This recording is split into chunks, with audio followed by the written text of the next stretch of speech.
All right, good morning, everybody. It's a nice Saturday morning, a little chilly for Florida. What am I on today? I'm on a 2014 Z1000 made by Kawasaki. So this bike is 1,049 cc's, inline 4, 6-speed. This bike is modified. It's got and I'll pull over and show you the walk around. But this bike's got a full exhaust. It's got a Austin Racing full exhaust. It's extremely loud. As you can hear, sounds pretty gnarly. This is considered like I guess a hyper naked. It makes about 132 to the wheel. I think we had a dynoed. Same day I had a 899 Ducati dynoed that made 142 to the wheel, and this made 132. It's a very interesting bike. Now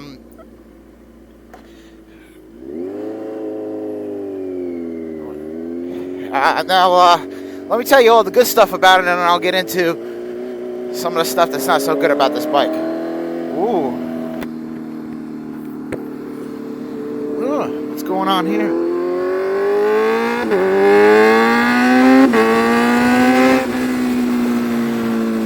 Well,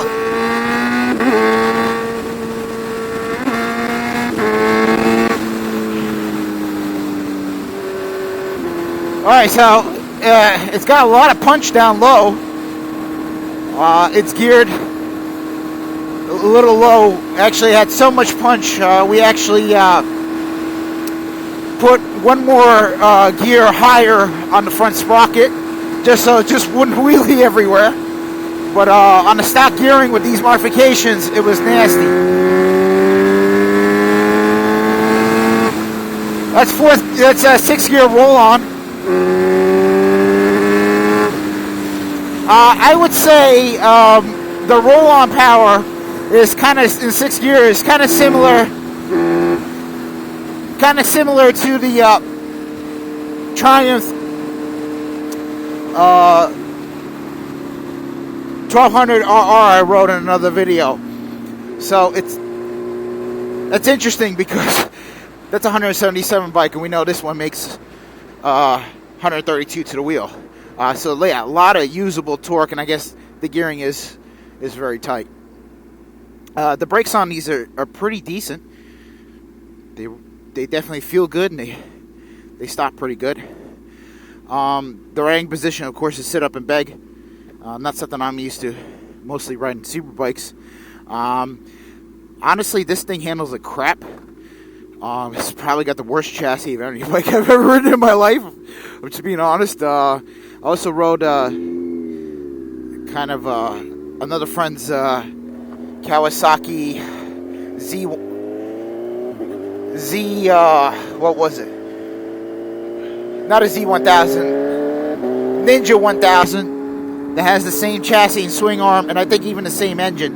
And this engine is derived from the Kawasaki ZX9. So Kawasaki for a minute had a ZX9. So it's not like a ZX10 motor that's been punched out a little bit. It's more like a ZX9 motor that's been punched out. Difference between this and the ZX9 motor is that the ZX9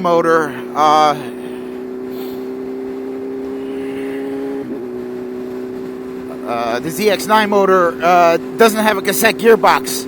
It actually has a gearbox like an R1, where if you need to get to the gearbox, you gotta pretty much take apart half the engine instead of just sliding it out like a cassette on other super bikes. So that's one main difference.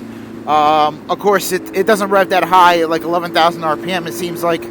But it's exciting. It's got a lot of power. And again, the handling is a little wonky, it's slow. And this bike is heavy. It's a very heavy bike. And then this low speed steering stuff is like really weird on it. It's okay. You gotta get used to it. And this bike is heavily modified. And I mean heavily modified. So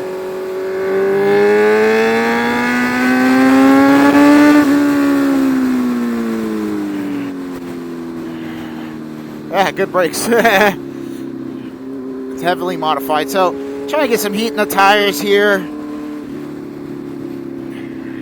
Take it out on my favorite back roads.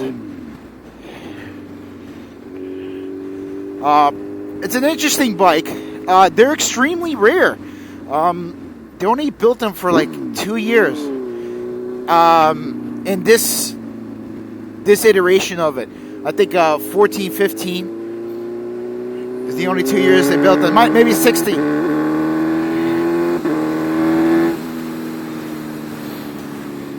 They're also,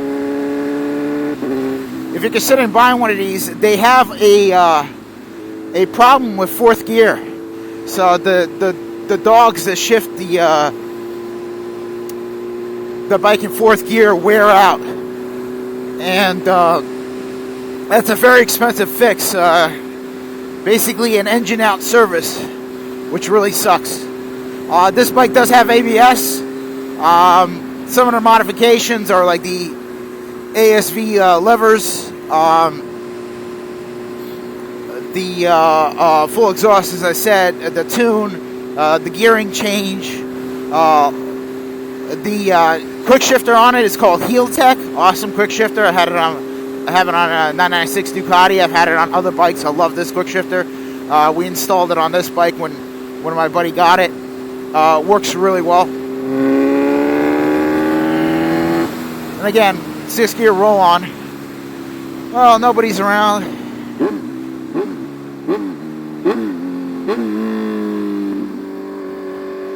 So let's see what it does.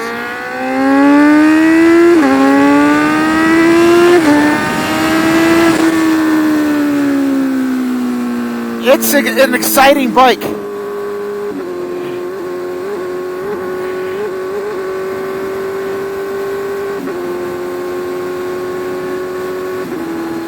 It's an exciting bike. It really is. It's not that fast for such a big motor on it, but it feels faster because the wind's hitting you and you're upright and everything else. So it's just an exciting bike. You know, where would I see this bike? Like, what's the best riding situation for this bike? You know, just looking at it, you're thinking, oh my god, this thing would be awesome in like New York City. Just tearing it up. I would say that's probably not the best spot for it. Simply because it's too heavy and it handles too slowly. So riding around the city with this thing wouldn't be too much fun, in my opinion. Highway-wise, no wind protection. It's got to be tiring. Touring, no way. I would never tour with this thing. I would never tour with this thing.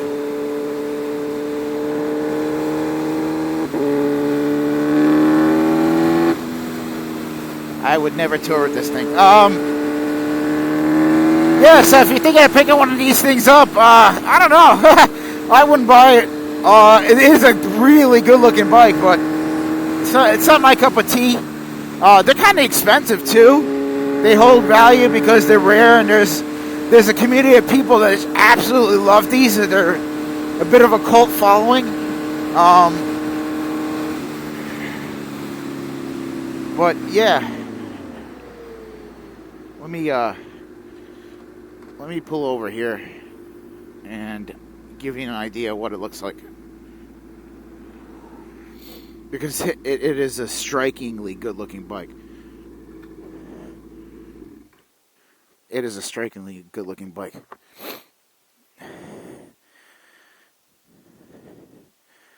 I mean, it just absolutely looks gnarly. A few things about it. If you're a lighter rider, you're definitely going to have to put a lighter spring in the front forks. These forks are springing in those things is really heavy. I think maybe Kawasaki figured everybody's just going to be doing wheelies in this thing all the time, and they're going to be coming down hard on the front end. So they put a heavy fork spring. It's just too heavy. if it was lighter spring in there, it'd handle much better. He's got my buddy put a big fat 200 tire in the back. I think it looks epic. It handles not any worse with the 200. So if you like that style, go for it. He's got a lot of cool stuff on it. As you can see, full exhaust. He's got these awesome sliders and Rosoma lower sliders. It's got this little Puig screen and the ABS levers and a bunch of carbon fiber mud guards and things like that. It's just such a striking bike. It's so good looking. I just wish it rode better. But, that's why they didn't sell many of these. Obviously, if it did, I think they would sell a lot more of these. Maybe they were expensive. I'm just not too sure.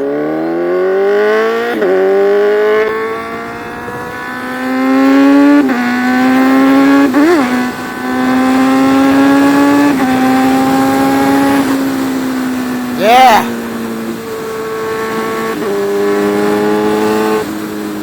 Yeah, I guess another good thing about this bike, you end up not speeding much. You're going to end up like cruising maybe about 75, 80, the wind and everything else. Can't really get a good tuck. So that's a good thing about a bike like this. It's nice because you can actually cruise with it. So say you live by the beach, or you want to just commute, and you got wider roads, and you want something to commute on that sounds really cool, looks really, really epic. This might be your bike, Oh, yeah, handling. This road's got a rut in it, and I'm in the middle of the rut. I'm trying to figure it out. Ooh. Little sketch. Little sketch.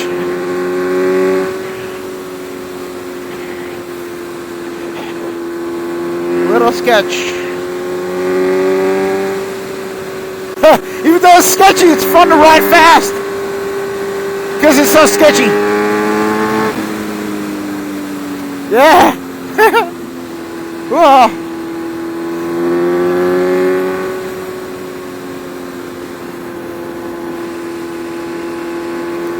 Anyway, thanks for checking out my video.